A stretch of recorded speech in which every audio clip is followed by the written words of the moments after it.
Hi hello ಗೆಳೆಯರೆ, welcome back to the SSP scholarship ಅಪ್ಡೇಟ್ಗೆ ಸ್ವಾಗತ ಸುಸ್ವಾಗತ. ಎಷ್ಟೋ ವಿದ್ಯಾರ್ಥಿಗಳು ಕೇಳ್ತಿದ್ರು ಸ್ಕಾಲರ್ಶಿಪ್ ಯಾರೂ ಅಪ್ಡೇಟ್ ಮಾಡ್ತಿಲ್ಲ, ನೀವು ಮಾಡಿ ಬ್ರದರ್, ಏನಾಗಿದೆ ಸ್ಕಾಲರ್ಶಿಪ್ ಯಾಕೆ ಬರ್ತಿಲ್ಲ ಅಮೌಂಟ್ ತುಂಬ ಜನ ಕೇಳ್ತಿದ್ರು.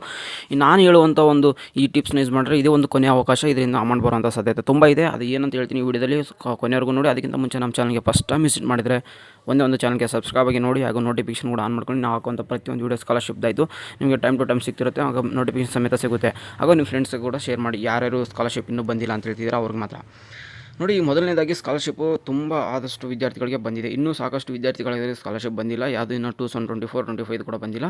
ಈಗ 2025-26 ಕೂಡ ಆಲ್ರೆಡಿ ಬಿಟ್ಟಿದ್ದಾರೆ. ಆದರೆ ಜಸ್ಟ್ 1 to 10th ಅವ್ರಿಗೆ ಮಾತ್ರ ಬಿಟ್ಟಿರೋದು. ಬಟ್ ಆದರೆ ಬೇರೆ ಇನ್ನೂ ವಿದ್ಯಾರ್ಥಿಗಳಿಗೆ, ಡಿಗ್ರಿ ವಿದ್ಯಾರ್ಥಿಗಳಾದರೆ ಇನ್ನೂ ಬಿಟ್ಟಿರೋದಿಲ್ಲ. ಬೇಕಾದ್ರೆ ನೀವು ಇನ್ನು ನಾನು ಆದರೆ ಅಫಿಷಿಯಲಾಗಿ ಹೇಳ್ತಾ ಇರ್ತೀನಿ, ಇನ್ನು ಯಾವುದೇ ಕಾರಣಕ್ಕೂ ಇನ್ನು 2025-26 ಅಂದರೆ ನಮ್ಮ ಈ ಅಕಾಡೆಮಿಕ್ ಇಯರ್ದು ಇನ್ನೂ ಯಾವುದೇ ಕಾರಣಕ್ಕೂ ಡಿಗ್ರಿ ವಿದ್ಯಾರ್ಥಿಗಳಿಗೆ ಬಿಟ್ಟಿಲ್ಲ. ಅರ್ಥ ಆಯಿತಾ? ಮತ್ತು ಈಗ ನಾನು ಬಂದಿಲ್ದಿರೋವಂಥ ಸ್ಕಾಲರ್ಶಿಪ್ಪು ಆ ಅಮೌಂಟ್ ಏನು ಮಾಡಬೇಕು ಬ್ರದರ್ ಅಂತಂದರೆ, ನಿಮ್ಮದು ಯಾರ್ದು ಅಮೌಂಟು ಬರಲೇಬೇಕು. ಅಂದರೆ ನಮ್ಮದು ಅಪ್ಲಿಕೇಶನ್ ಹಾಕಿದ್ದೀವಿ, ಮುಂಚೆನೇ ಹಾಕಿದ್ದೀವಿ, ನಾ ಅಪ್ಲಿಕೇಶನ್ ವೆರಿಫೈಡ್ ಆಗಿಲ್ಲ ಅಂಥ ವಿದ್ಯಾರ್ಥಿಗಳು ಏನು ಮಾಡಬೇಕಂದ್ರೆ, ನಿಮ್ಮ ಒಂದು ಅಪ್ಲಿಕೇಶನ್ನ ನಾನು ಹೇಳ್ತೀನಿ ನೋಡಿ, ನಿಮಗೆ ಅಮೌಂಟ್ ಬರಲೇಬೇಕಂದ್ರೆ ಇದು ಮಾಡಲೇಬೇಕು. ನೀವು ನಿಮ್ಮ ಒಂದು ಅಪ್ಲಿಕೇಶನ್ನ ನಾನು ಫಸ್ಟ್ ಹೇಳೋದು ಮೇಲ್ ಮಾಡಿ, ಆನ್ಲೈನಲ್ಲಿ ಮೇಲ್ ಮಾಡಿ.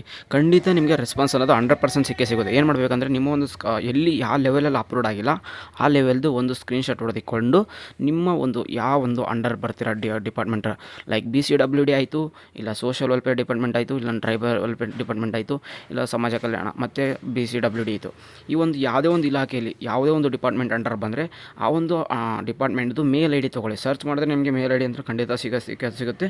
ಲೈಕ್ ಎಕ್ಸಾಂಪಲ್ ಯಾವ ಥರ ಇರುತ್ತೆ ಮೇಲ್ ಐ ಡಿ ಅಂತಂದರೆ, ಲೈಕ್ ಇಲ್ಲೇ ನೋಡ್ಬೋದು, ನಮ್ಮ ಸಮಾಜ ಕಲ್ಯಾಣ ಇಲಾಖೆಯವ್ರದ್ದು SWDCON ಅಂತ, ಹಾಗೆ ಮತ್ತು ಪರಿಶಿಷ್ಟ ಪಂಗಡ ಇಲಾಖೆಯವ್ರದ್ದು ಅದೇ ಥರ ಸೇಮ್, ಎರಡು ಒಂದೇ. ಮತ್ತು SC/ST ಅಂದರೆ ಈ ಥರ ನಿಮ್ಮ ಒಂದು ಯಾವ ಅಂಡರ್ ಬರ್ತೀರಿ ಆ ಒಂದು ಅಂಡರ್ದು ಮೇಲ್ ಐ ಡಿ ತೊಗೊಂಡು ಆ ಒಂದು ನಿಮ್ಮ ಅಂಡರ್ ಬರುವಂಥ ಆ ಒಂದು ಏನು ಫಾರ್ಮ್ ಇತ್ತು, ನಿಮ್ಮದು ಅಪ್ಲಿಕೇಶನ್ ಇತ್ತು, ಸ್ಟೇಟಸ್ ಇತ್ತು, ಅದನ್ನ ಸ್ಕ್ರೀನ್ಶಾಟ್ ಹೊಡೆದು ನಿಮಗೆ ಒಂದು ನನಗೆ ಇನ್ನೂ ಅಮೌಂಟ್ ಬಂದಿಲ್ಲ, ಈ ಸ್ಟೇಜಲ್ಲಿದೆ, ಏನಾಗಿದೆ ಚೆಕ್ ಮಾಡಿ ಅಂತಂದು ಲೈಕ್ ನೀವು ಒಂದು ಪ್ರಾಂಪ್ಟ್ನ ತೊಗೊಳ್ಳಿ. ಲೈಕ್ ಎಲ್ಲಿ ನಿಮಗೆ ChatGPT ಕೇಳಿದ್ರೆ ಕೊಡುತ್ತೆ, ಅದನ್ನ ತೆಗೆದುಬಿಟ್ಟು ನೀವು ಪೇಸ್ಟ್ ಮಾಡಿದ್ರೆ ಅವ್ರಿಗೆ ಒಂದು ರಿಕ್ವೆಸ್ಟ್ ಮಾಡಿದ್ರೆ ಮೇಲ್ ಮುಖಾಂತರ 100% ರೆಸ್ಪಾನ್ಸ್ ಬರುತ್ತೆ. ನಿಮಗೆ ಬರುತ್ತೆ ಇರುವಂಥ ಗ್ಯಾರಂಟಿ ಕೊಡ್ತಾರೆ.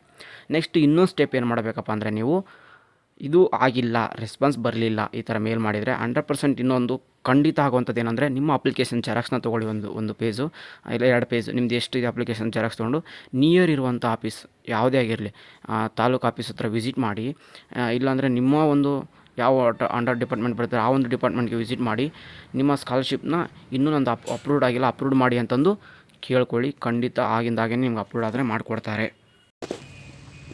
ಮತ್ತು ಕೆಲವೊಂದು ವಿದ್ಯಾರ್ಥಿಗಳದ್ದು ನಂದು ಅಪ್ರೂವ್ಡ್ ಆಗಿದೆ, ಲೆವೆಲ್ 1, ಲೆವೆಲ್ 2, ಲೆವೆಲ್ 3 ಅಪ್ರೂವ್ಡ್ ಆಗಿದೆ, ಅಮೌಂಟ್ ಕೂಡ ಮೆನ್ಷನ್ ಆಗಿದೆ, ಇನ್ನೂ ಅಮೌಂಟ್ ಬಂದಿಲ್ಲ ಅಂತ ಹೇಳ್ತಿದ್ರಲ್ಲ, ಆ ಒಂದು ವಿದ್ಯಾರ್ಥಿಗಳಿಗೆ ನಿಮ್ಮ ಒಂದು ಭರವಸೆ, ನಿಮ್ಮ ಒಂದು ವೇಟಿಂಗ್ ಏನಂತಂದರೆ, ನಿಮ್ಮ ಒಂದು ತಾಳ್ಮೆ ಅನ್ನೋದು ತುಂಬಾ ಇರಬೇಕಾಗುತ್ತೆ.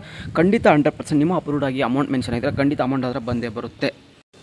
ಯಾಕಂದರೆ ಈಗ ಗೌರ್ಮೆಂಟ್ ಹತ್ರ ಅಷ್ಟೊಂದು ಹಣ ಇಲ್ಲದೇ ಇರೋ ಕಾರಣದಿಂದ ನಿಮಗೆ ಅಮೌಂಟ್ ಫಂಡ್ ಸ್ವಲ್ಪ ಲೇಟಾಗಿ ರಿಲೀಸ್ ಮಾಡ್ತಾ ಇದ್ದಾರೆ.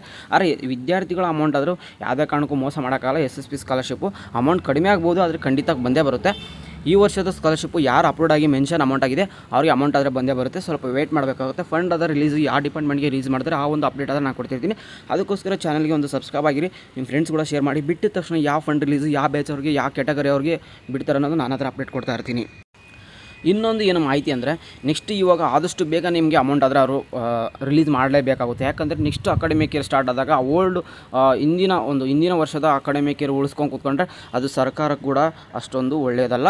ಅದಕ್ಕೋಸ್ಕರ ಅವರು ಸರ್ಕಾರದವರು ಕೂಡ ಮತ್ತೆ ಪ್ರೆಷರ್ ಆಗಿಬಿಟ್ಟು ಅಮೌಂಟ್ ಆದರೆ ಖಂಡಿತ ರಿಲೀಸ್ ಆದರೆ ಮಾಡ್ತಾರೆ. ಬೇಗ ನಿಮ್ಮ ಅಮೌಂಟ್ ಆದರೆ ಸ್ಯಾಂಕ್ಷನ್ ಆಗುತ್ತೆ. ಯಾಕಂದರೆ ಮುಂದಿನ ವರ್ಷದ ಅಕಾಡೆಮಿಕ್ ಇಯರ್ ನೆಕ್ಸ್ಟ್ ನಮ್ಮ ಒಂದು ಜೂನ್ ಮುಗಿತು, ಈಗ ಜುಲೈಲಿ ನಿಮ್ಮ ನೆಕ್ಸ್ಟ್ ಇಯರ್ ಅಕಾಡೆಮಿಕ್ ಮುಗಿದು ಆಗಸ್ಟಲ್ಲಿ ಇಲ್ಲ ಜುಲೈಲಿ ನಿಮ್ಮ ಅಪ್ಲಿಕೇಶನ್ ಹಾಕೋಕ್ಕೆ ಪೋರ್ಟಲ್ನ ಓಪನ್ ಮಾಡ್ತಾರೆ. ಇನ್ನೂ ಡೇಟ್ ಅಫಿಷಿಯಲಾಗಿ ಎಲ್ಲಿ ಬಂದಿಲ್ಲ, ನಾನು ಪ್ರೆಡಿಕ್ಟ್ ಮಾಡ್ತಾ ಇರೋದು ಖಂಡಿತ ಬರುತ್ತೆ. ಅವಾಗ ಅದರ ಅಪ್ಲಿಕೇಶನ್ನು ಯಾರು ಸ್ಕಾಲರ್ಶಿಪ್ ಬಂದಿಲ್ಲ ಅವರು ಕೂಡ ಅಪ್ಲೈ ಮಾಡಿ 2 ವರ್ಷದ್ದು ಅಟ್ ಎ ಟೈಮ್ ಬರುವಂಥ ತುಂಬ ಸಾಧ್ಯತೆಗಳಿದ್ದಾವೆ. ಗೌರ್ಮೆಂಟಲ್ಲಿ ಹಣ ಯಾವಾಗಿರುತ್ತೋ ಅವಾಗ ಸ್ಕಾಲರ್ಶಿಪ್ ಆದರೆ 100% ಅದರ ಬಂದೇ ಬರುತ್ತೆ.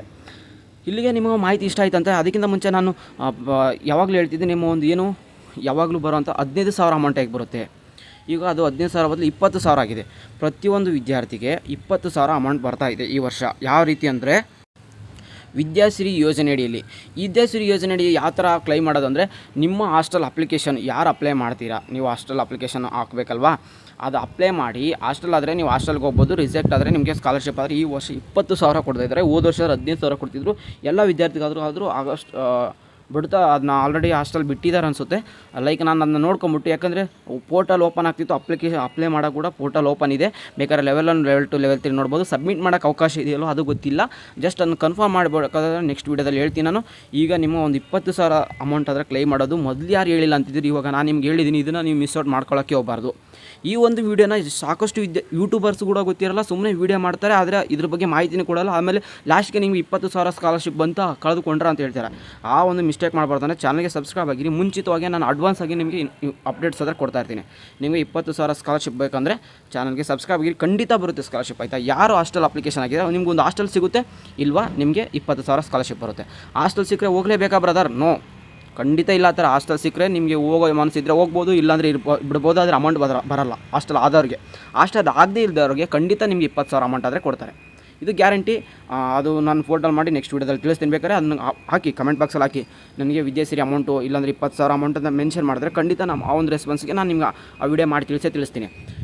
ನೋಡಿ, ಯಾರಿಗೆ ಅಮೌಂಟ್ ಬಂದಿಲ್ಲ ಅನ್ನೋರು ಕೂಡ ನೆಕ್ಸ್ಟ್ ವೀಡಿಯೋದಲ್ಲಿ ನೀವು ನೆಕ್ಸ್ಟು ಬರುವಂಥ ಸ್ಕಾಲರ್ಶಿಪ್ನ ಅಪ್ಲೈ ಮಾಡಿ. ಮಿಸ್ ಔಟ್ ಮಾಡ್ಕೊಬೇಡಿ. 2 ವರ್ಷದ ಅಟ್ ಎ ಟೈಮ್ ಸ್ಕಾಲರ್ಶಿಪ್ ಬರುತ್ತೆ. ಅದಕ್ಕೋಸ್ಕರ ಒಂದು ಎಲ್ಲ ವಿದ್ಯಾರ್ಥಿಗಳಿಗೆ ಯಾವುದೇ ಕಾರಣಕ್ಕೂ ಗೌರ್ಮೆಂಟಲ್ಲಿ ಬರುವಂಥ ಸ್ಕಾಲರ್ಶಿಪ್ನ ಮಿಸ್ ಮಾಡ್ಕೊಬೇಡಿ. ಯಾಕಂದ್ರೆ ನಿಮ್ಮ ದುಡ್ಡನ್ನ ಇನ್ನೊಬ್ಬರು ತಿಂತಾರೆ. ನೀವು ಅಪ್ಲೈ ಮಾಡಿಲ್ವಾ, ನಿಮ್ಮ ದುಡ್ಡನ್ನ ಇಷ್ಟು ಜನ ಇದ್ದಾರೆ, ಇಷ್ಟು ವಿದ್ಯಾರ್ಥಿಗಳಿಗೆ ನಾವು ಅಮೌಂಟ್ ಸೆಕ್ಷನ್ ಮಾಡಿ ಅಂತ ರಾಜಕಾರಣಿಗಳು ತಿಂತಾರೆ. ಅದನ್ನು ನೀವು ಯೂಸ್ ಮಾಡಿಕೊಂಡ್ರೆ ನಿಮ್ಗೆ ಅದು ಖರ್ಚಾಗುತ್ತೆ. ವಿದ್ಯಾರ್ಥಿಗಳು ಜೀವನದಲ್ಲಿ ಸ್ವಲ್ಪ ಆದರೂ ಬೆಳಕು ಬರುತ್ತೆ ಅಷ್ಟೇ. ಇಷ್ಟೇ ವಿಡಿಯೋ ಇನ್ಫಾರ್ಮೇಟಿವ್ ಆಯಿತು ಅಂದರೆ ಚಾನಲ್ಗೆ ಒಂದು ಸಬ್ಸ್ಕ್ರೈಬ್ ಆಗಿರೋ. ಪ್ರತಿಯೊಂದು ಸ್ಕಾಲರ್ಶಿಪ್ ಅಪ್ಡೇಟ್ ಆದರೆ ಕೊಡ್ತಾ ಇರ್ತೀನಿ. ಬರೀ ಇದು ಗೌರ್ಮೆಂಟ್ದಷ್ಟೆಲ್ಲ ಪ್ರೈವೇಟ್ ಸ್ಕಾಲರ್ಶಿಪ್ಪು ತುಂಬ ಕೊಡ್ತಾ ಇರ್ತೀನಿ. ಅಲ್ಲೂ ಕೂಡ ನೀವು ಅಮೌಂಟ್ ಅರ್ನ್ ಮಾಡ್ಬೋದಾಗುತ್ತೆ. ಅರ್ನ್ಗಿಂತ ನೀವು ಪಡ್ಕೋಬೋದಾಗಿರುತ್ತೆ. ಸಿಗೋಣ ಗಾಯ್ಸ್ ನೆಕ್ಸ್ಟ್ ವಿಡಿಯೋದಲ್ಲಿ. Take care guys. Love you all. Tata bye. ಚಾನಲ್ಗೆ ಸಬ್ಸ್ಕ್ರೈಬ್ ಆಗಿ ಮರೆಯಕೋಬೇಡಿ.